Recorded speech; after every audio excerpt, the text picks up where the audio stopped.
Good afternoon. I'm Mr. Manga. Today we are going to do CPR. CPR stands for Cardiopulmonary Resuscitation. Okay, so this is a simple procedure that is done to make sure that you bring someone back to life in case of a temporal cessation of breathing.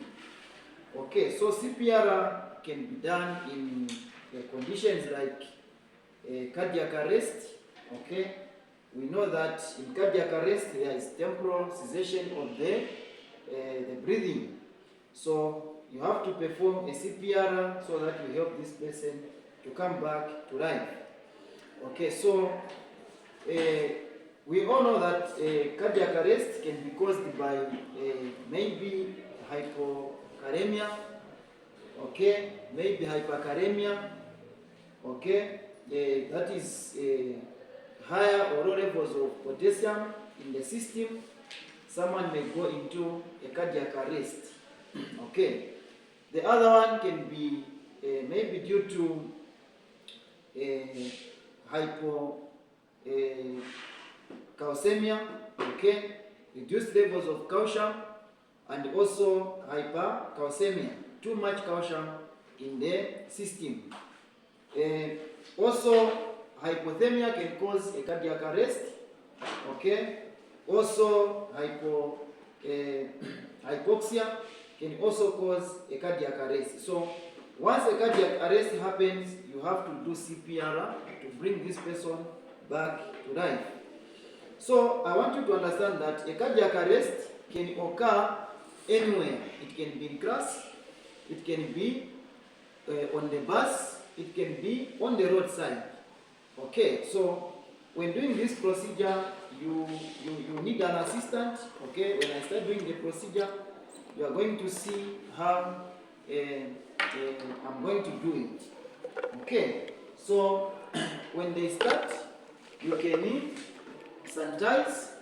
Okay, when they say start, you can sanitize. Then you shout cardiac arrest, help. Then you come here. Okay, so when you come here, you have to assess for three things. The first thing that you do is that you have to push the ear like that, and you check if the patient is going to respond in any way.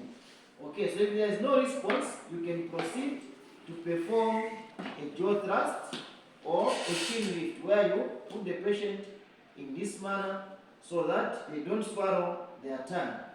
Okay, so as you do that, you go ahead and assess for three things. The first thing is that you have to assess for breathing. Okay, so how you assess for breathing? You just put your cheek there so that you're able to feel warm air coming from the nose and the mouth. Then you can also assess for the carotid pulse here on the carotid artery. If you don't feel it, it means that the patient is still not responsive. Then you can also assess for the rising and falling of the chest. So I'm going to proceed with the assessment. Okay, so you do this. So as you assess here, you can be able to feel. Okay, so I can't feel any warmth coming from the nose and the mouth, and I cannot feel any carotid pulse this side, and I cannot see that there is rising and falling of the chest. Okay, so I'll proceed with the resuscitation. So my assistant, you can give me the ambu bag. Okay, quickly.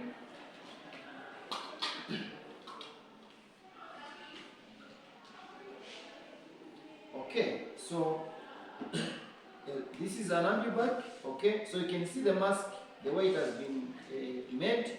This side is small, this side is big. So where it is big, this is where the mouth is going to be. Okay, so sometimes the patient may be connected to oxygen here. Okay, so I'm going to perform a jaw thrust like that.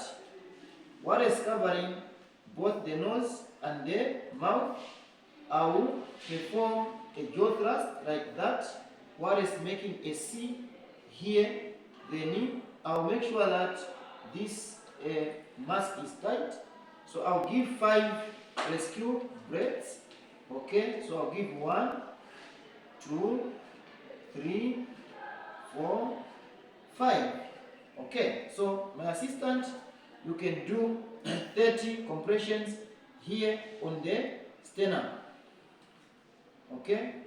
1, 2, 5, 10, 15, 20, 30. Okay, so again, I'm going to assess. So I'll assess for the carotid pulse here, and I will feel for the warm air coming from the mouth and the nose, as well as assessing for the rising and falling of the chest. Okay, so I can't feel any any warm air coming from the nose and the mouth. I cannot see any rising and falling of the chest.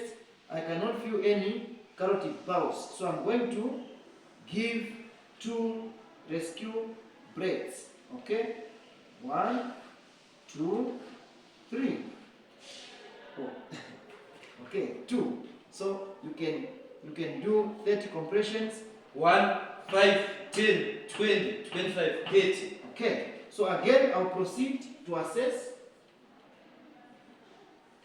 Okay, I can't feel anything, so the patient is not yet responsive. Again, I'll give another cycle of 2 rescue breaths and 30 compressions. So I'll give 1, 2. Okay, you can give 30 compressions. 1, 5, 10, 20, 25, 30. Okay, again I'm going to assess. Okay, I can feel warm air coming from the nose and the mouth. I can also see the chest rising and falling. I can also feel the carotid pulse, meaning that the patient has been successfully resuscitated. Okay, so at this point, I'm going to put the patient in a recovery position. So I'll put the patient in lateral position, the recovery position. Okay, so I'll put the patient in this position so that they can recover. Okay, so at this point, I will advise the patient to make sure that he keeps calm and also warm. He doesn't panic in any situation. Okay, if she has a situation, she can quickly call for help. Okay, so if it is during the time of exams, you can now turn to the examiner and tell them to say, my examiner, I am done doing the procedure. I can see that the patient is responsive and we have placed him comfortable in a recovery position. I will now proceed to go and document and then report to the ward in charge. So at this point, you go and wash your hands, then you move out of the station. Then you are done with the procedure. Okay.